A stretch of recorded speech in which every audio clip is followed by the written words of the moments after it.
تمام تعریفیں اللہ رب العزت والجلال کے لیے جس نے ہم سب کو اس دنیا کے اندر پیدا فرمایا ہے۔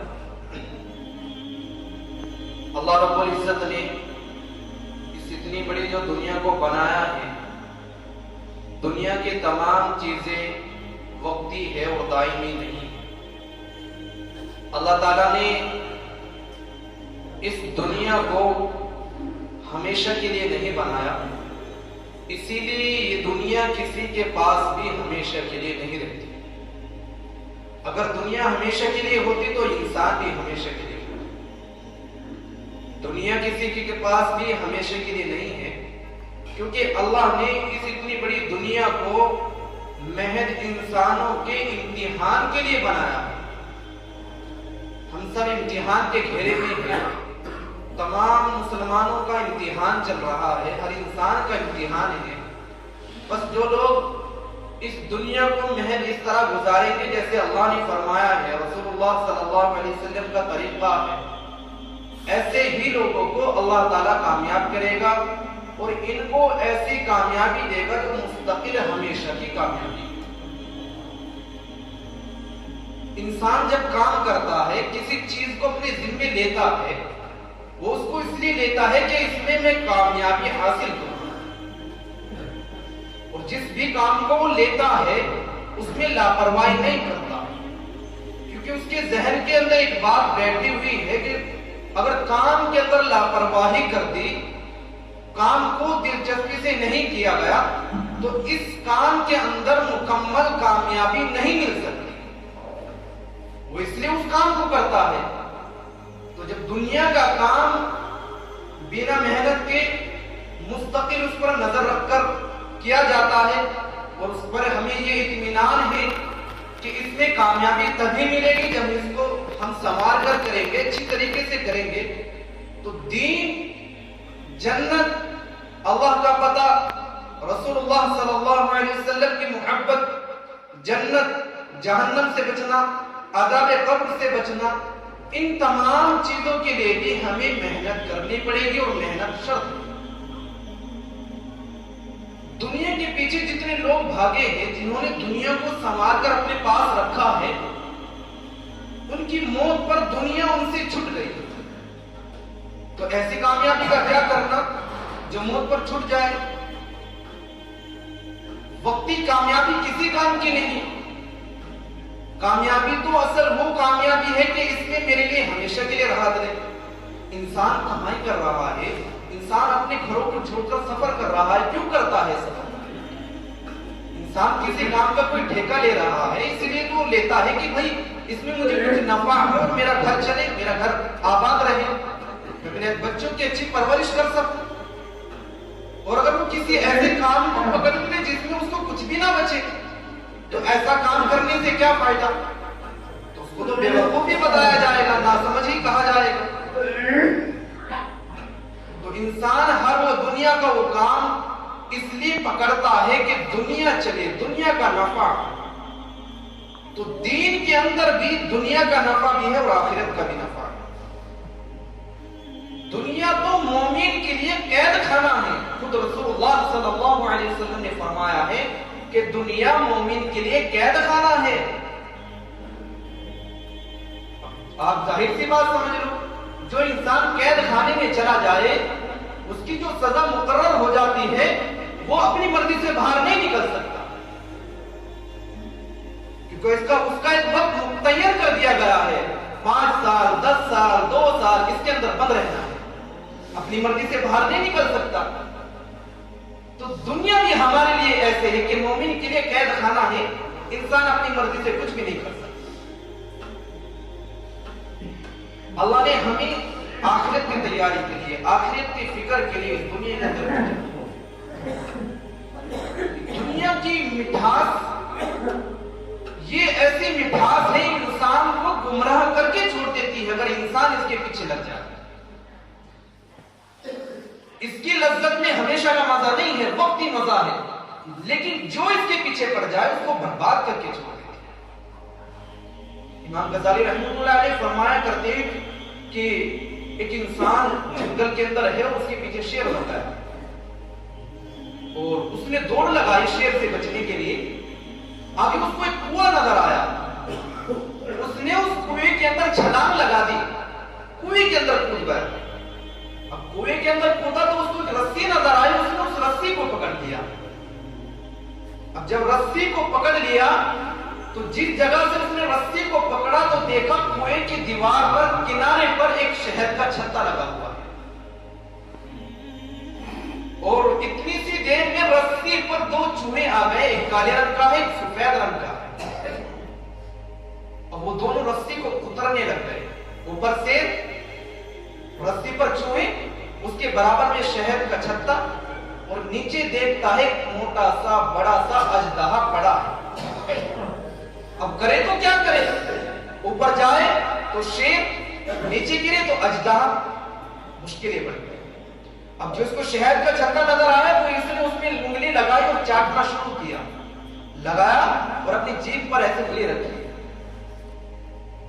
جب شہد کی لذت اس کی جیب نے چکھی تو یہ بھول گیا کہ نیچے اژدہا ہے, اوپر شیر ہے, چوہے میری رسی کو اتر رہے. اب یہ اس چیز کو بھول گیا. امام غزالی رحمۃ اللہ علیہ بھی بڑے محدث گزرے ہیں, اللہ نے ان کو بڑے جانکاری دے رکھی تھی, بڑا علم ان کے پاس تھا. دیکھو کیسے مثال اس نے انسانوں کو دی ہے, اگر انسان سمجھے. پھر امام غزالی رحمۃ اللہ علیہ نے فرمایا کہ سنو, یہ جو شیر ہے یہ انسان کی موت ہے جو انسان کے پیچھے بھاگ رہی ہے, اور یہ جو نیچے اژدہا پڑا ہے یہ قبر کا بھیڑا ہے, اور یہ جو برابر میں شہد کا چھتا لگا ہوا ہے یہ دنیا ہے. اور وہ جو رسی کو کتر رہے ہیں چوہے, کالا چوہا ہے تو رات, سفید چوہا ہے تو دن. بالکل انسان کی زندگی ایسی ہی ہے. لیکن دیکھو یہ شہد, اس کی لذت نے اس کو اس چیز سے بے پرواہ کر دیا کہ بھائی رسی کٹے گی تو نیچے گروں گا, اژدہا ختم کر دے گا. لاپرواہی, شہد کی وجہ سے لاپرواہی آ رہی نا کہ اگر میں نے اس چیز پر دھیان نہ دیا تو رسی کٹے گی, اژدہا کے منہ میں چلا جاؤں, اوپر جاؤں گا تو موت. بالکل انسان کی زندگی ایسے ہی ہے. انسان کہیں بھی چلا جائے, کسی بھی تہ میں گھس جائے, موت سے نہیں بچ سکتا, پھر قبر میں نہیں بچ سکتا. اگر اپنے ایمان کو نہیں بنایا, اپنے ایمان کو مضبوط نہیں کیا, اپنے ایمان کو طاقتور نہیں بنایا تو انسان بچ نہیں سکتا. تو بھائی ہم کس غفلت میں اپنی زندگی کو گزار رہے ہیں, ہماری سمجھ میں کوئی باتیں نہیں آتی. آخر کون سی چیز ہے جس نے ہمارے اوپر قبضہ کر رکھا ہے, ہمارے دل کو جھگڑ رکھا ہے کہ ہمیں احساس نہیں ہوتا, ہمیں اپنی موت کا احساس نہیں. احساس ہو تو انسان فکر کرے. جیسے انسان کو اس چیز کا فکر ہے کہ کماؤں گا نہیں تو کھاؤں گا کہاں سے. اگر انسان گھر پر بیٹھ جائے تو کھا نہیں سکتا, اس کا یقین بنا ہوا ہے کہ بھئی دہاڑی کرنی پڑے گی, کام پر جانا پڑے گا تبھی گھر میں آئے گا. تو یہ یقین ہمارا کیوں نہیں کہ نمازیں نہیں پڑھوں گا, عبادت نہیں کروں گا, میری زندگی آسان کیسے بنے گی, میری قبر میں بہتر انتظام کیسے ہوگی, میرا اللہ مجھ سے کیسے راضی ہوگا. انسان کو اس چیز کی فکر نہیں ہے. میرے بھائیوں, میرے دوستوں, دنیا بے وفا, دنیا کے اندر وفا نہیں ہے. اللہ کے نبی ہے حضرت عیسیٰ علیہ السلام, تبلیغ کی نیت سے گھر سے باہر نکلے, ساتھ میں ایک خادم تھا. آپ کا معمول تھا جب گھر سے باہر نکلتے تھے تو روٹی باندھتے تھے اپنے ساتھ. آپ نے 3 روٹی رکھی اور گیرا لگائی اور چل دے خادم کو لے کر. جنگل میں کافی دور پہنچے تو خادم سے کہا کہ آپ چھاؤں میں بیٹھ جاتے ہیں اور کھانا کھاتے ہیں, کھانے کا وقت ہو گیا. اب وہ بیٹھ گئے اور جیسے کھانے کا ارادہ کیا اور کھانے کو سامنے رکھا گیا تو خادم نے کہا کہ حضرت اس میں 2 روٹی ہے. اللہ کے نبی نے کہا کہ 2 روٹی کیسے ہے, میں نے 3 روٹی رکھی تھی اور کہیں گیرا کھلی بھی نہیں, گیرا کھلتی تو ساری روٹی گرتی, اس میں 2 ہی روٹی کیوں ہے. وہ خادم کہنے لگا اللہ کی قسم میں نے نہیں کھائی. اللہ کے رسول صلی اللہ علیہ وسلم کی حدیث ہے کہ جو انسان بار بار قسم کھائے, بار بار پر قسم کھائے تو سمجھ لو جھوٹا ہے, وہ سچا نہیں. نبی نے صرف یوں کہا ہے کہ اس نے